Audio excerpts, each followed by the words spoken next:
Have you ever felt a calling so strong, a pull toward a purpose so profound, that it guides your every step? Let's journey back in time to the bustling city of Jerusalem during the great Passover festival. Every year, like clockwork, Jesus' parents traveled to Jerusalem for the Passover. This year was special. Jesus was now 12 years old, and he joined them for the festival.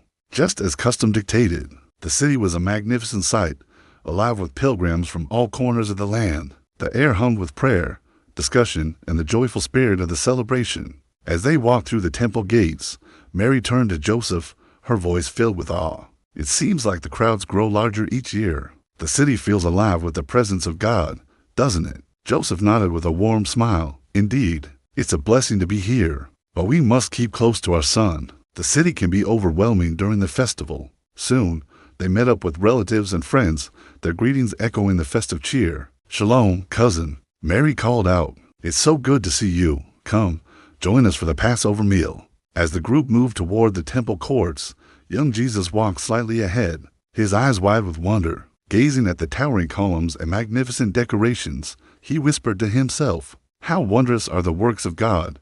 How mighty is this place!" Inside the temple, the great courtyards were filled with teachers of the law, scholars, and pilgrims deep in prayer. And right there, among the most learned men of the age, sat 12-year-old Jesus. He wasn't just listening. He was engaging, asking questions, and sharing insights that left the elders astonished. One of the teachers looked at him, completely surprised. "Young man," he said, "your understanding of the scriptures is, well, it's beyond your years. How do you know these things?" Jesus replied calmly, "Is it not written, 'My Father's house will be a house of prayer for all nations'? I know what is in the law, for it is the word of God. Don't we all have a duty to seek and understand it?" The teachers exchanged impressed glances. Another one leaned in, a wise answer. "And what do you make of the prophecy of the coming Messiah? Young one, how do you see his role?" Jesus paused, his gaze steady and intense. "The Messiah will bring peace," he said slowly, "but first, he will suffer. He will be the one through whom God redeems his people. Is that not so?" The first teacher smiled, filled with wonder. "You are a wise child, speaking with the understanding of someone much older. What is your name?" With quiet confidence, the boy looked up and replied, "Jesus of Nazareth." Meanwhile, a sense of panic had set in for Mary and Joseph. The festival day was over, and they couldn't find their son. They frantically retraced their steps, searching the crowded marketplaces and roads. "Joseph, where is he?" Mary cried, her voice trembling with anxiety. "We've looked everywhere. What if something has happened?" Joseph, trying to remain calm, held her hand. "We'll find him, Mary. We must trust that the Lord will guide us." Their search led them back to the temple courtyard, and there, Mary's heart both leaped and sank. She saw Jesus sitting peacefully with the teachers. Relief washed over her, but it was mixed with a deep, motherly concern.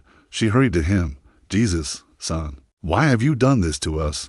Your father and I have been searching for you in great distress." Jesus looked up, his expression one of calm surprise, as if he couldn't understand her worry. "Why were you searching for me?" he asked. "Didn't you know I had to be in my Father's house?" Mary and Joseph exchanged a look of confusion.